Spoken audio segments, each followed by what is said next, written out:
Okay, welcome back, my coffee cart friends. We are in part 2 of the coffee cart ebook, and this section is on plumbing. So the infamous plumbing section. So what I would like to do is I'd like to educate you as far as plumbing goes, so that you have the autonomy and the skill sets to be able to create your own plumbing diagram and plumb your coffee cart out accordingly.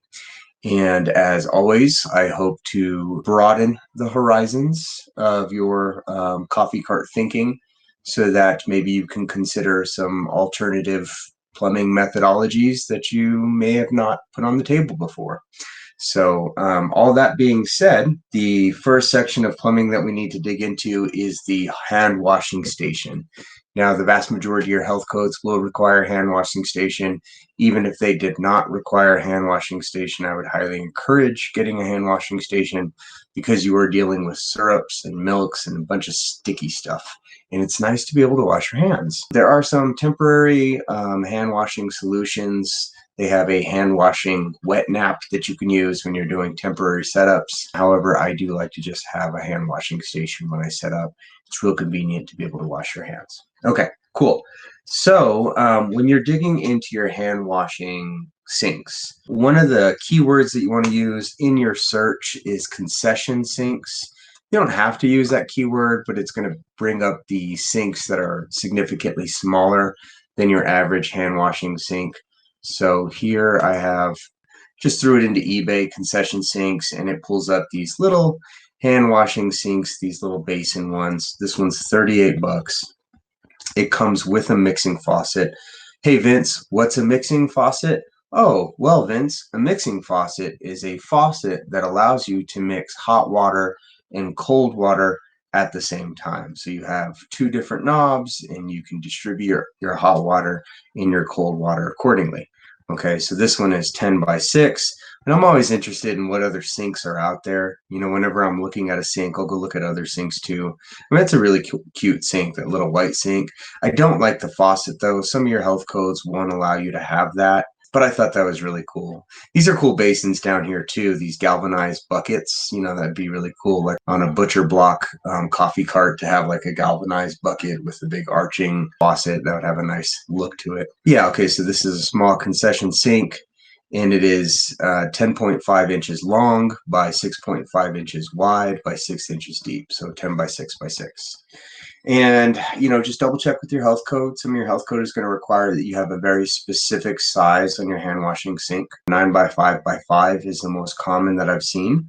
So having a 10 by 6 by 6 will definitely meet that code. Digging in, this is just a regular wall mounted hand washing sink that you would put into like your coffee shop if you wanted to. They're a little bit larger. Some benefits to a sink like this is if you're looking on moving into a coffee shop, if you wanted to butcher your coffee cart and use it for your coffee shop, you would be able to butcher the sink and use it for your coffee shop. So that's the idea behind that. So this one is 14 by 10 by 5 deep. So 14 by 10, definitely significantly larger. It's going to have a significant footprint.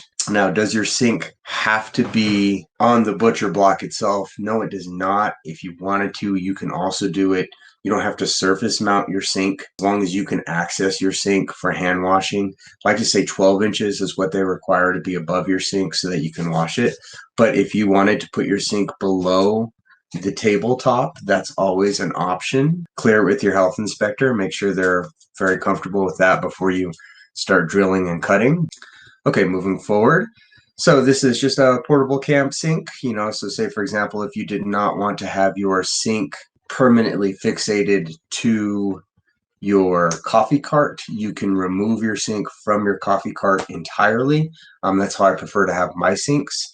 The reason why I don't like my sink attached to my coffee cart, and the last two I attached my sink to my coffee cart, but as I've kind of grown and developed my own style for coffee carting, I feel like it's nice to have the sink in a separate area. The reason why is because I like to heat the sink preferably with propane. Propane is not allowed indoors, so I can't fixate a propane sink permanently to my cart because then I wouldn't be able to bring my cart indoors. All propane has to stay outside. So the reason I like to heat my sink with propane is because typically they require a minimum amount of temperature for your hand washing sinks. Most health codes require about 100 degrees. Some are 105, 107. I've seen up to 115. They'll require a specific amount of degrees for your hand washing station. And if I heat my hand washing station off of my coffee cart with electric, then that's a plug that I'm going to have to use for my hot water heater. And that's in my head, that's a plug I could have used for coffee. I'm now devoting my energy, my limited energy resources, to something that doesn't make coffee. I prefer to use propane because then I'm not drawing off of the electric circuits that I would use to heat my espresso machine, my kettle for my pour over, my coffee maker, whatever it is that I'm using to make coffee. I can now have my outlets and my plugs indoors, specifically dedicated to making more money. And then my hand washing station, I can keep that outdoors where it's propane based and it's not drawing from either my outlets or my generator for that matter. Okay, so that's my 2 cents on that. Just again, expanding horizons, things to think about when you're kind of building this stuff out. This is a portable camp sink. These things are great, but again, they don't maintain water temp. So what you would have to do is you would have to fill your water reservoir with a hot water in order to maintain code, and you would have to fill that ever so often to make sure that it's heated up. You can do things like insulate if you want to, just to try to ensure that you're getting hot water to the faucet throughout the day. A little drastic maybe, but I don't know how picky your health inspector is. So this is a field methodology for hand washing. It's where you use some type of cooler or some type of beverage dispenser with a flip spigot, hand washing soap. You have a bucket underneath and a towel. So it's very simple mechanical setup. There's no electricity involved. You basically pour hot water into the cooler, and the cooler maintains temp because of insulation. So that I see this a lot at the farmers markets, festivals. It's a tried and true methodology for hand washing stations. On Amazon, they do have this cool little hand washing station igloo. It has a little soap thing, a little soap container, and then it has the spigot. And it's important, the spigot is very specific. So you'll notice that the spigot is a flip spigot. They don't allow push spigots. Like sometimes you have a little spigot that has like a little push button. They don't allow those things because you have to use a hand to open it. So how are you going to wash your hands if one of your hands is occupied opening your spigot? So those aren't allowed, the push ones that normally come on like igloos. You have to swap your spigot out for one that's a flip spigot so that it's hands-free. You flip it, you can wash your hands, you flip it. Okay, this is just the environmental health department out of San Francisco, and they're showing temporary food facility hand washing requirements. Again, here they're saying warm potable water, 100 to 108 degrees. So again, they have a temperature that you have to maintain. You have liquid hand soap. You have single-use paper towels. You have a waste container and a garbage can. So that's kind of MO. That's the standardization that they have. And then they have a bunch of spigots, different type of spigots down here that are allowed. So I'll let you guys read through that, but that's pretty much straightforward as far as the health code and what's required for temporary hand washing setups. Okay, we're moving on to pumps. All right, so this is the Seaflow pump. This is the pump I like. I've gone through a bunch of different pumps. I've used SureFlow, I've used JetFlow, or I can't even remember the name of all of them. Was it JetFlow? Anyways, I've used a bunch of different types of pumps. This is kind of the one that I've settled on. I'm not saying that it's significantly better than SureFlow, but I've ran into issues with the other pump types so far. With the mobile application, these things are put under a lot of vibration. So are RVs, so you would think that they would build them a little bit tougher, but I've ran into a lot of pump issues. And what I've learned about pumps is, especially on food trucks, I know we're doing this for coffee carts, but some of you are going to graduate to a food truck, so or a coffee truck, excuse me. The pump is kind of a deal breaker. If the pump is gone in your coffee truck, it breaks, it freezes over, the diaphragm fractures, something in the pump goes bad, then it shuts down your whole operation system because you can no longer obtain water from your tank. So, having backup pumps are extremely important. I like the 110 pumps over the 12 volt because I've had issues with getting the 12 volts to work, connection issues, inverter issues, battery dead issues, just a bunch of issues that at this point I'm no longer interested in dealing with. I thought that was really cool because I can turn my water on off grid, like I can connect it to a battery and be able to operate water without having my generator running. But the trade-off on that for having so many different issues with the 12-volt pump, I'd rather just start the generator or plug it in or whatever, So at this point, the way I'm going is 110 all the way. All right, so this one's 45 psi or 3.3 gallons per minute, which is a phenomenal amount of juice. It's going to be plenty. It's going to be plenty of pump for any espresso machine out there, for any hand washing station out there. This is a great amount of juice. They have smaller ones. I went with the $100 one because it's got a little bit bigger. They have ones for like $60. The big thing about pumps is you want to try to look for something that's self-priming. Basically, that means that it'll feed itself, and that if it does run dry for whatever reason, it has an automatic shut off. It's not going to keep trying to pump water when there's no water to be pumped, because that's how you burn out your pump. I have not used these yet. I'm super interested in using one. I'm going to use one for my next coffee cart, but I thought I would bring it to your attention because it meets all the specs that it needs to, and I think they look really cool. So it's a bottled water dispenser. What it does, it takes 5-gallon bottles and it dispenses it through these vinyl containers. And then you can see there that it has a little outlet.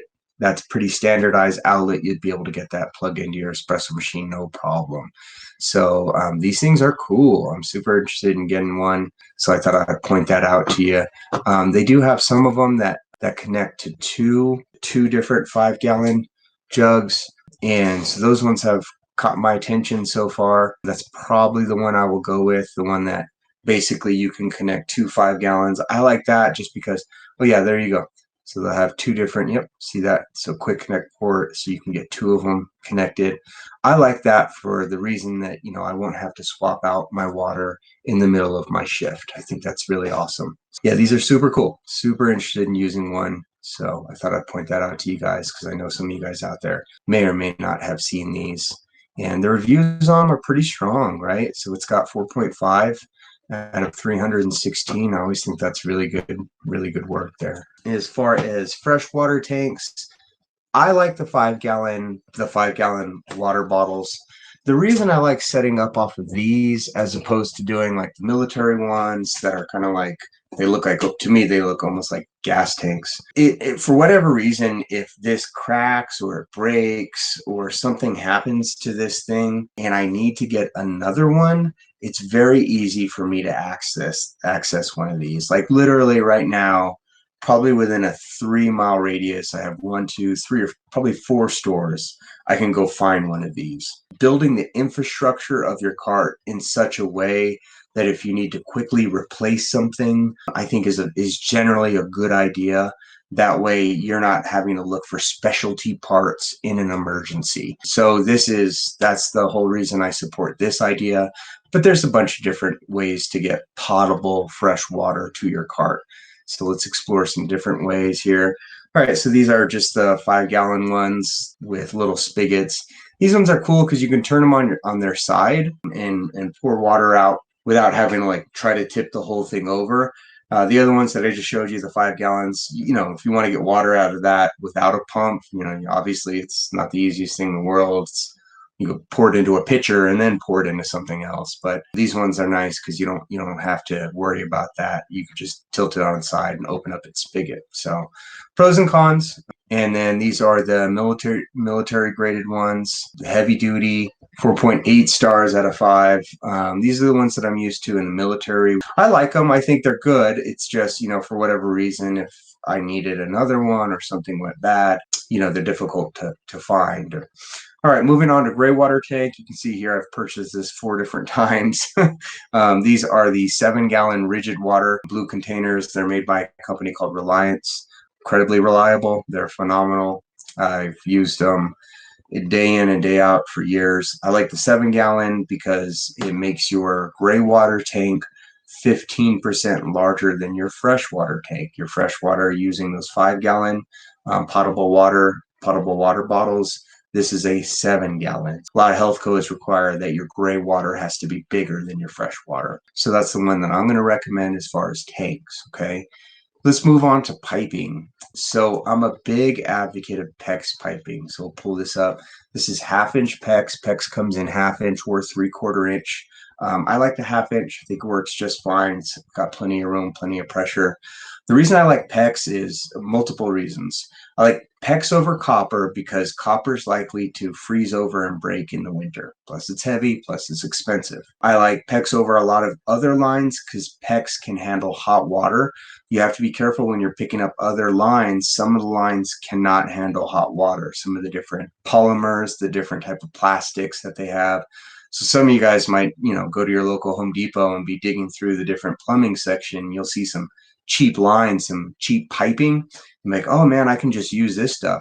A good classic example is if you've ever been to a farm, you'll see that they have some black piping that they use to get water from the well all the way to the trough, and it'll be, gosh, sometimes those things are hundreds and thousands of yards out, right?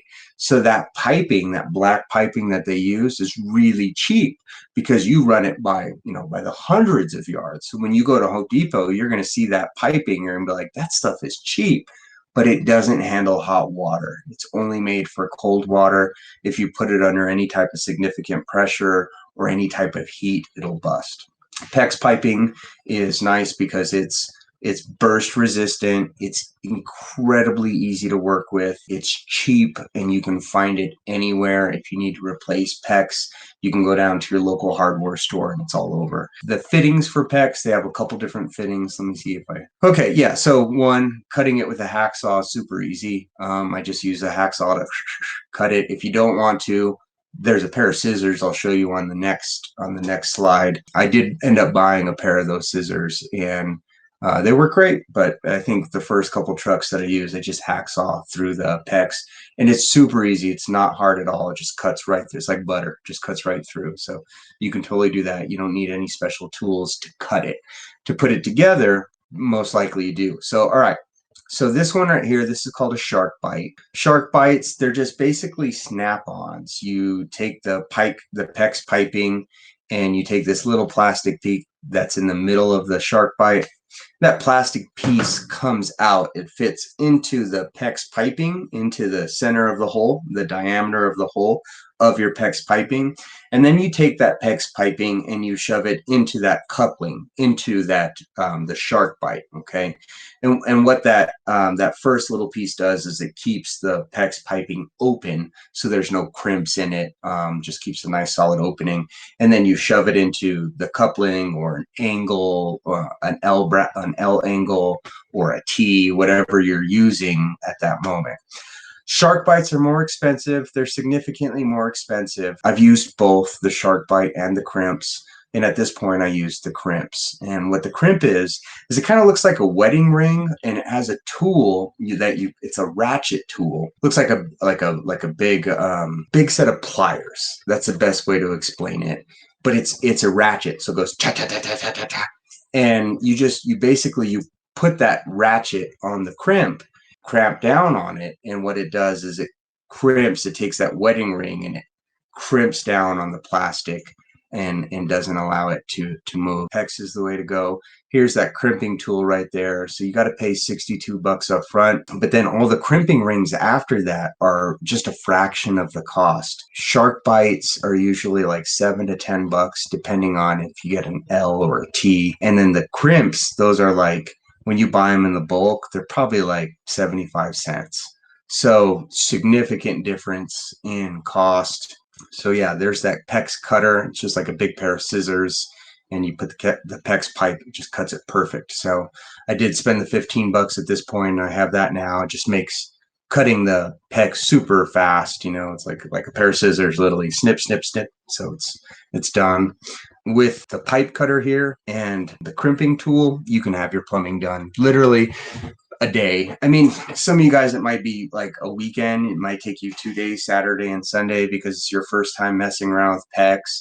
a little bit intimidating in the beginning, and you're like, oh, what is this stuff?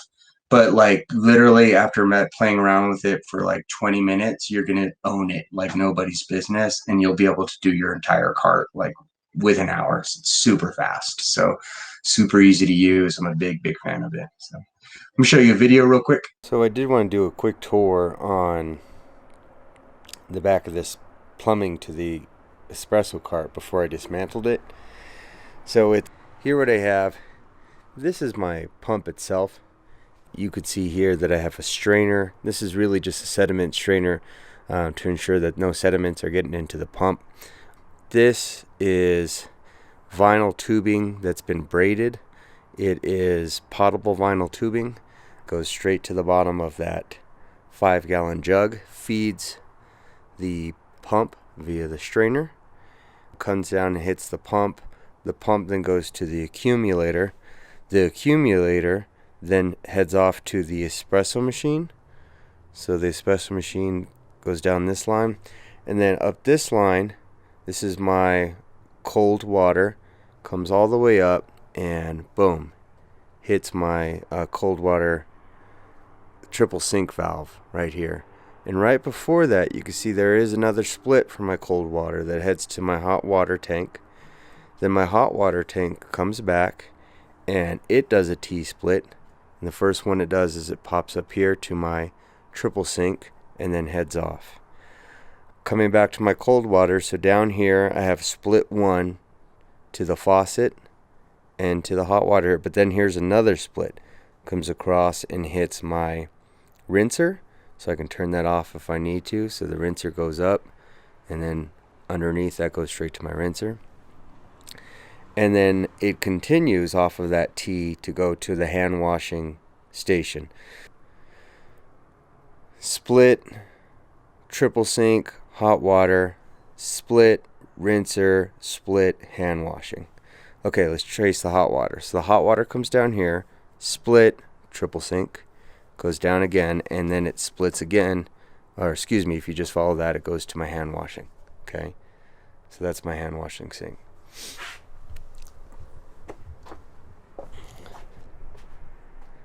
So we'll take a look here. This is the 2 PEX pipes that go up to my hand washing. You can see I just connected them here with the little PEX connection. They look like little wedding rings is what I think of. And then this is just simply some threaded pipe connector, and then a little bit of plumbing tape. Pretty straightforward. These are just elbows with the little wedding ring connections. That's it, just some elbows. Okay. And then as far as my sinks go, so come down here and take a look at my sinks. There's 4 sinks total, and each one has a P-trap.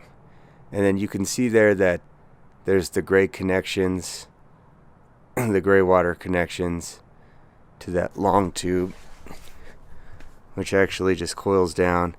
And in order to get a good flow, I actually have to this has to be connected right about here, and then they'll all drain down. But with this up like this, I felt like too much gray water hung out in this piping. So you can see that I just have this little tie basically, and I just tie that down right there, and then I get a good flow on this. And that's the main reason I didn't like this corrugated tubing, is I felt like it didn't really do a good job of allowing for drainage, slope to drain. So I'm going to use PVC when I connect it to the coffee truck.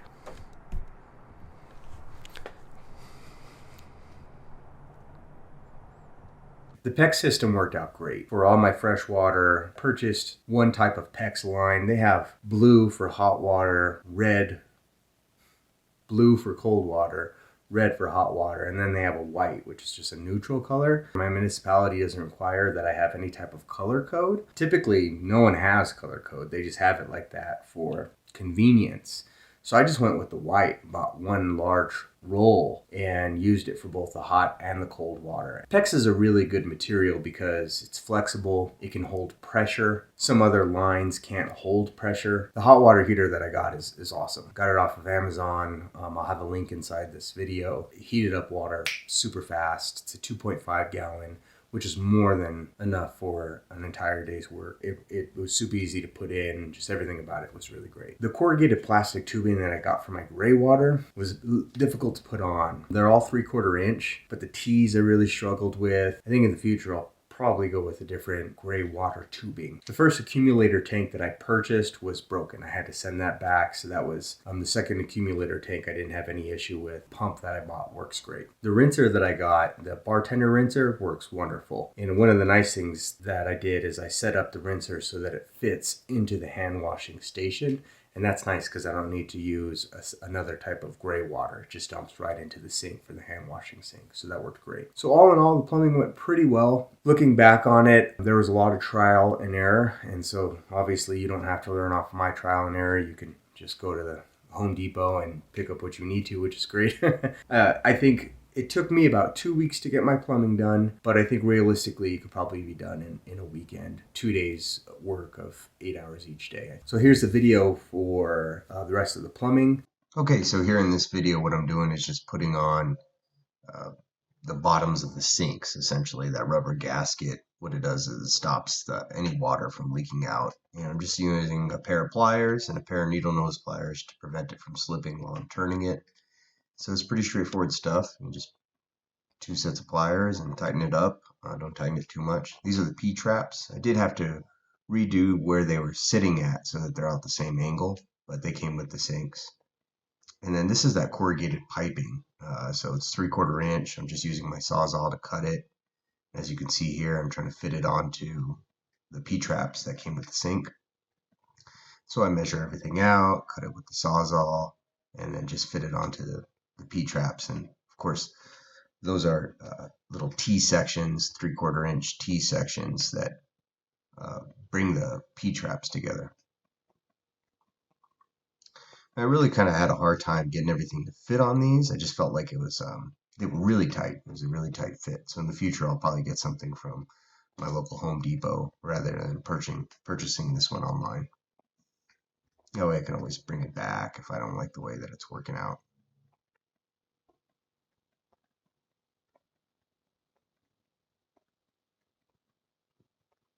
You want to get these as straight as you can so that there's a downward slope. This way, when you do install it, your water just slopes down to the gray water tank. So here I'm using a blow dryer to heat it up a little bit so I have a little bit more manipulation of the tubing.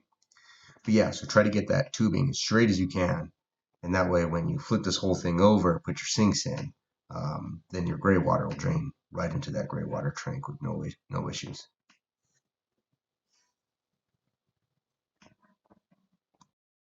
All right, so in this one, what I'm doing is I'm putting on these PEX clamps. So you got to buy this tool right here at Home Depot. It just makes it so much easier. But you put it about maybe a 1/4 or an 1/8 an inch away from the edge of the tubing, and that ensures that the clamp itself is on the barbs. And so then all you do is you take the hole that's in the little pliers right here, and you put that onto that, you know, this little piece right here that's sticking out, this little barb or whatever. Just put that right on there, and then it's kind of a ratchet motion, so you just keep pushing on it until it stops. So you just keep clamping, clamping, clamping, and it actually won't release until you get it all the way. So you really got to kind of get this thing clamped down. And finally, once you get it clamped down, it'll release. Just give it a good tug to make sure it's solid. Yep, it's all good to go. And so that's how you do the little PEX clamps. Super easy.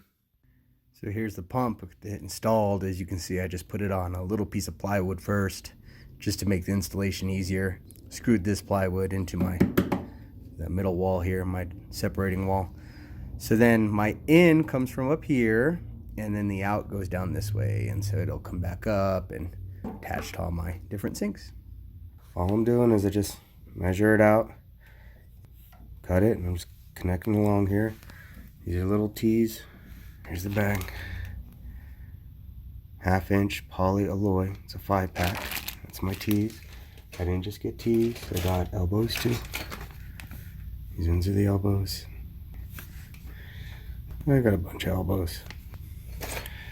These are the PEX. There's a little connection right here. a little wedding ring. Just got to put it on. Put it on right here. These are not on yet, so I'm going to wait until I have them all hooked up. Some more PEX stuff right here. Nipple to the faucet. Just screw that on. Add a little bit of tape. Here's the key with the tape, is that you just got to apply it in the same direction it screws. Okay. Okay, on this video I'm doing PEX. And you can see here I just use a hacksaw blade to cut the PEX. You can use shears too. You know, anything that works. I've used the Sawzall blade too. That works fine. Here I'm hooking up the hot water heater. Throw a little bit of tape, again, the same direction that you're going to screw everything on. Put the little 1/2-inch nipple on. Little elbow above it. And a piece of PEX. It's pretty straightforward.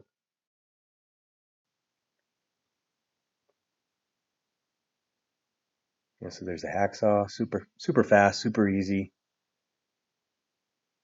I think I use the shear just to make it shave off the ends. Sometimes you get a little bit of shavings on the end. But I didn't clamp down on any of this PEX yet. I like to just get everything set up first. See right there, I had to go back and cut a piece off because I had clamped down on it and I didn't like the way it looked. And here you can see that I wanted to run the PEX through that wood, so I had to redo it. So just drill through the wood, run my PEX through. But yeah, like I was saying before, I had clamped down on my PEX, and then of course that's the exact area where I wanted to change something, so then I had to cut off that elbow. So just trying to learn from my mistakes. I got these PEX pipes all put in. This one goes over to the cold. It's like the cold dropping, goes over there to the espresso machine, splits, comes down here, connects to this, which is my rinser. So the rinser comes up here. I don't have that connected yet. I still got to cut a hole for it. Rinser comes along here, and then boom, shoots up to my hand washing sink, which is right up here. So just put all these on. Looks like that's my hot water. Okay, final walkthrough before I tighten up all my PEX. And this is my pump in. I have my little stainless steel filter on there. Then we go down to the pump.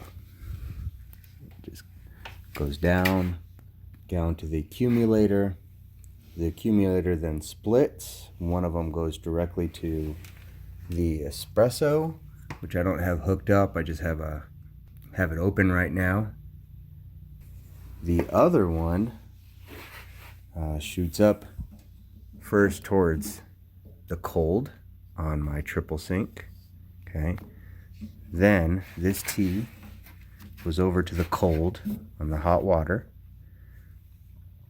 Following the cold, I'm all the way over here. Then the cold shoots off here to my rinser. Then from my rinser keeps going, and then it shoots all the way up to my hand washing sink. Okay. All right, and then the hot. So let's trace from the hot. So the hot comes right here, and then it splits right here, shoots up to my triple sink. Then from my triple sink, goes down and over to my hand washing sink. And then this is a vinyl braided PVC, and that will fit inside my 5-gallon. And the 5-gallon is going to sit right about here. These are just little 1/2-inch hole straps. Got these at Home Depot. And they just, all you do is you screw them down. It's still kind of loose inside there. It doesn't hold it, but it keeps it where it needs to. You just screw it into the wood right there. Screw them down. Okay. These are all PEX. None of this is crimped off yet. So going through it all, make sure I like what I see. Everything looks, pretty good. We'll start. Yeah, so as you can see in the video, PEX is super easy to work with, and it's cheap. It's a good material. So moving forward. All right, so that's the freshwater tubing. Let's talk about gray water tubing. So there's a bunch of different ones that you can use. The last one I used corrugated pipe. I just had a really hard time connecting it. I really struggled with that, so I'm not quite sure if it was my fault and I just got the wrong size connections or what the deal is. But yep, it's flexible stuff. It's cheap. This one's 4 inches. I mean, that's huge. You don't want 4 inches. You want probably an inch. But yeah, 50 feet for $47. So it's dirt cheap, which is really nice. I went jumping back over to Cafe Works. This is what they use. They use a drain hose. This one looks like a washer machine drain hose, but yeah, it's just basically corrugated plastic drain hose. So super easy to work with, which is nice. I like PVC. It's a interesting skill set when you first start working with PVC. You have to learn how to prime it. You have to learn how to glue it. You have to kind of, make sure everything's clean, make sure everything's fitted and sized well. But I like working with PVC. Now that I've developed that skill set, it translates well to other things. So I'm a big fan of, just getting in there and learning it. There's tons of videos on how to hook up PVC. It's literally anywhere, any hardware store in the United States has this stuff. So building your coffee cart off of this for whatever reason, if something breaks and you need to replace it, it's super easy to replace it. You just hacksaw what you don't need, put on some new stuff, and you're good to go. So I do like the PVC at this point, and I prefer 1 inch is what I like to work with. 1 inch PVC, but you can work with, there's a bunch of different sizes, 1 1/4, 2 inch is kind of big. I think once you start stepping into 2 inch and 3 inch, it's kind of more for a coffee truck is what I would say. But yeah, 1 inch should work just fine for that, for the drains. Okay, pitcher rinsers. Just Amazon, they got a bunch of different pitcher rinsers on Amazon, so you can kind of dig through those ones. I'll just kind of bring up the last two that I've got. So this one was for the last coffee truck that I built out. I liked it. It was cool. It's small, which is nice. I just put it right off my hand washing sink, so it had a very small footprint. So I did like it for that reason. And it was nice because it came with a bunch of connections set up, so I didn't have to go to the hardware store and buy a specific connection to get it up and running because it already came with some. So that was really cool. And the one I had before that was this one, the pitcher rinser. And, this one has that little, so kind of going back, this one drains into a sink, so it doesn't have its own basin. And then this one has its own basin. You can see it there.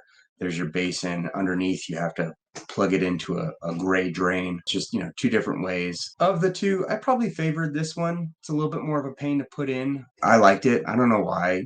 Maybe it's just I like the way that it worked. They both worked fine, but I enjoy this. I felt like it made like a little bit less of a mess, put out a little bit more water, a little bit more spray.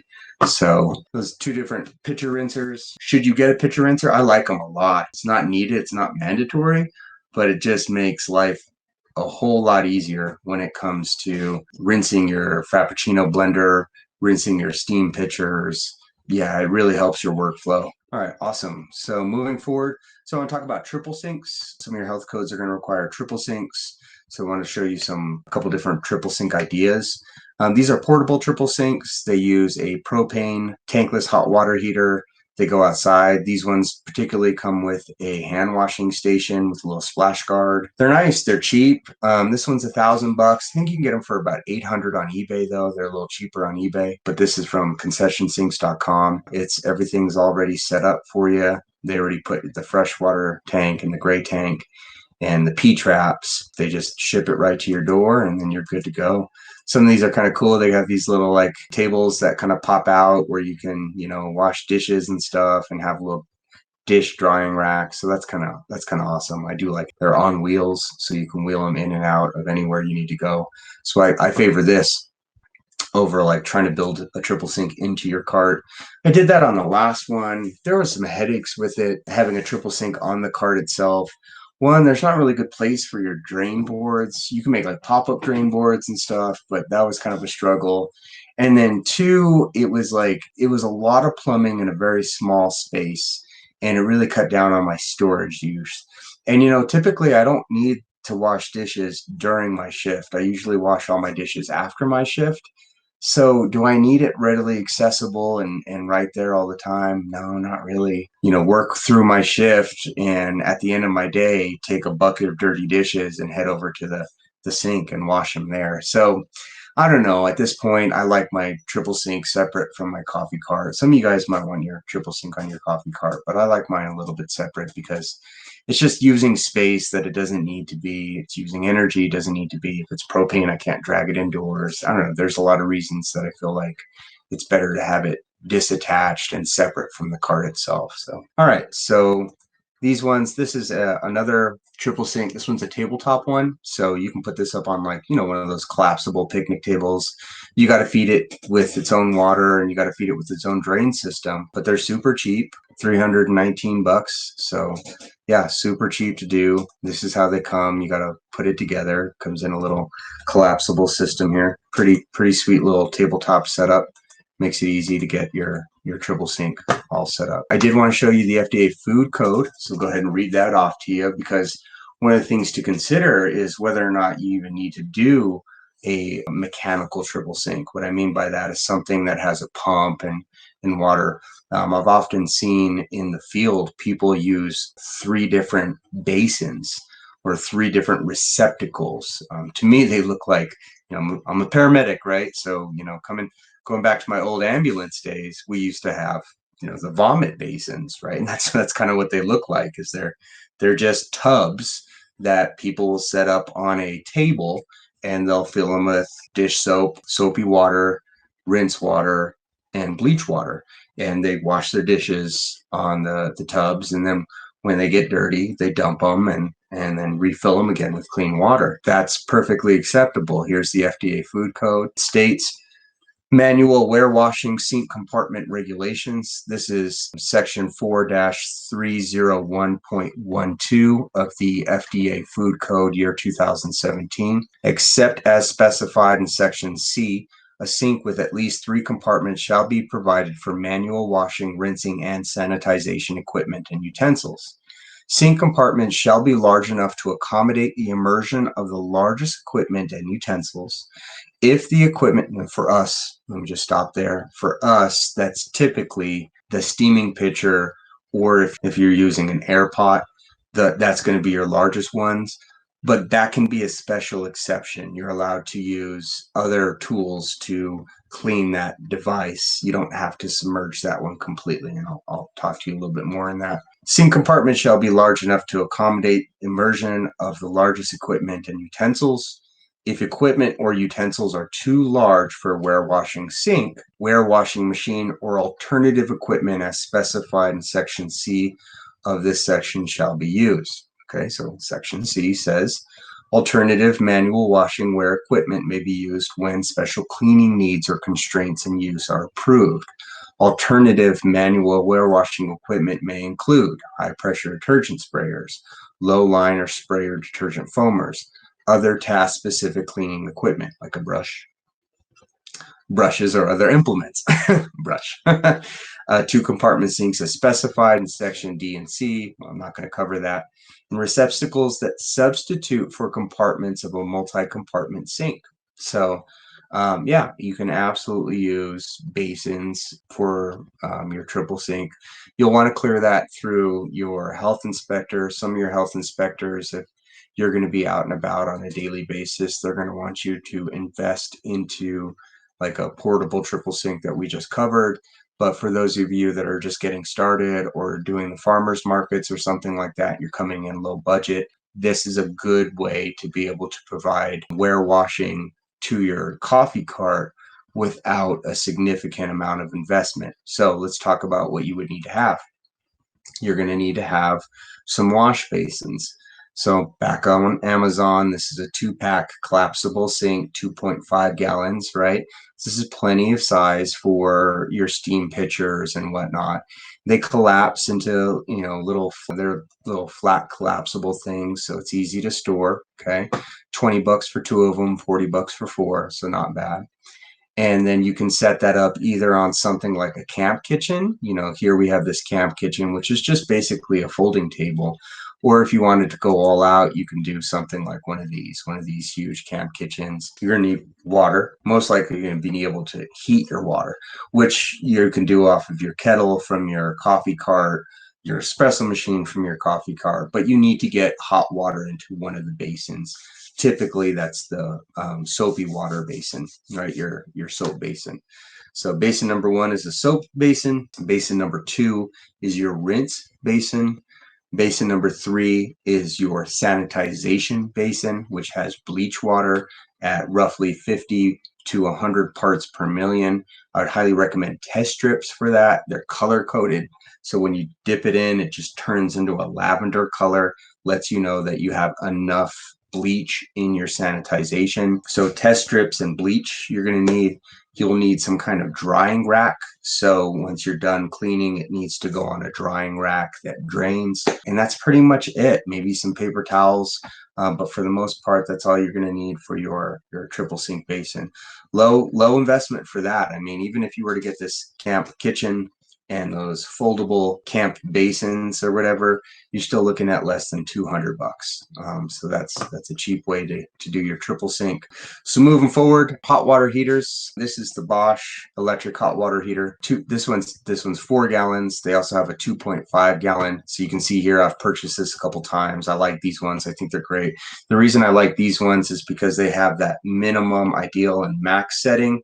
So they have a switch, which allows you to kind of set your temperature, so to speak. And I like that because it also reduces your energy requirement. So if you have a smaller generator or you're kind of maxed out on the power that you're using, this thing will allow you to be able to just kind of trickle your energy. You can set it to max in the beginning of your shift, heat up all your hot water, and then set it to minimum.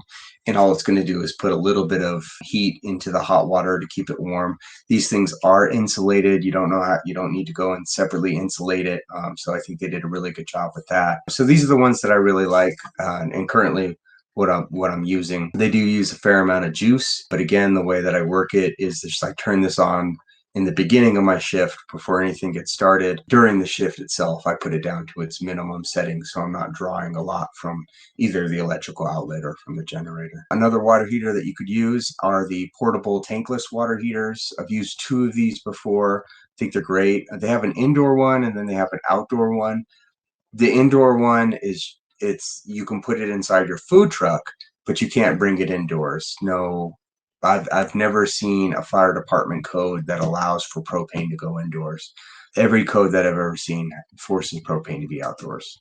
So if you're going to use one of these, maybe you want to use one of these with that tabletop setup or something like that, that's perfectly fine. You just got to kind of keep it outdoors, okay? You have to have an igniter to light the propane, and they usually use like a little D battery to ignite the propane. You want to keep the connection points for the D battery clean, just like you would keep your car battery clean. So every time you go to change that thing out, get in there with a little bit of baking soda and a wire brush and just scrub away a little bit on that thing. So yeah, these things are cool. I like them. Pretty amazing as far as like producing hot water. Good strong reviews. What do you got? 4.3 out of 5.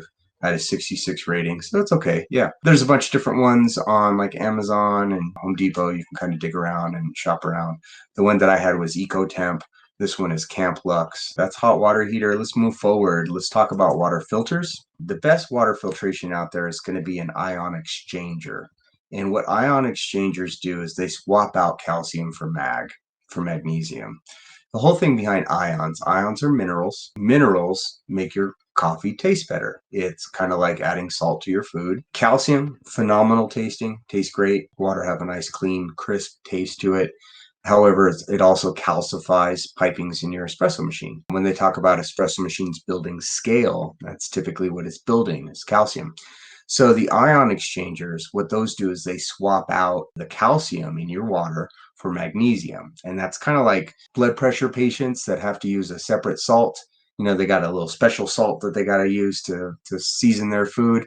Well, that's what that special salt is. Same concept with the ion exchangers. What they're doing is they're adding magnesium to the water, removing calcium, so that it still tastes good, but doesn't have a negative impact on your espresso machine.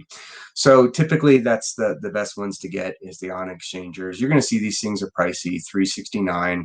This is the best of the market, the BW2 Best Max. Pretty much everyone agrees that this is the Mercedes, the BMW of water filters. There are some other water filters. I'm just kind of digging around Amazon. But the cheapies, these $50 ones, $100 ones. I didn't see. I dug around and tried to find you guys one that was an ion exchange. I did not find one that was cheap that was an ion exchange. Some folks will ask about reverse osmosis. I just don't think it's feasible for the coffee cart. Reverse osmosis, I think, produces a very clean water. I do enjoy it. It wastes a lot of water. And just depending on your cartridge, it can be like a 3-to-1 ratio, meaning you'll waste 3 gallons of water for every 1 gallon that you produce. Well, when you're limited on water, you only have 5 gallons in your bucket. It's not a very feasible option. So some people will put RO or reverse osmosis at their commissary place that they store their coffee cart, and they'll go back and forth and fill off of that. And that's pretty reasonable. I can understand doing that. Other folks just buy filtered water. They'll go to the local Colgans or water islands and they just buy filtered water. They get it in the 5-gallon bucket. Whenever they have a gig that morning, they stop, they get their 5-gallon waters and their ice from their nice islands. They have water in ice stations. That's what I'm currently doing. I think that works. What else do I got for you guys? That's it. That's it for plumbing. So I hope I answered all your questions. If I didn't, throw them in the comment section below. Yeah, thanks for tuning in. The next section is electric.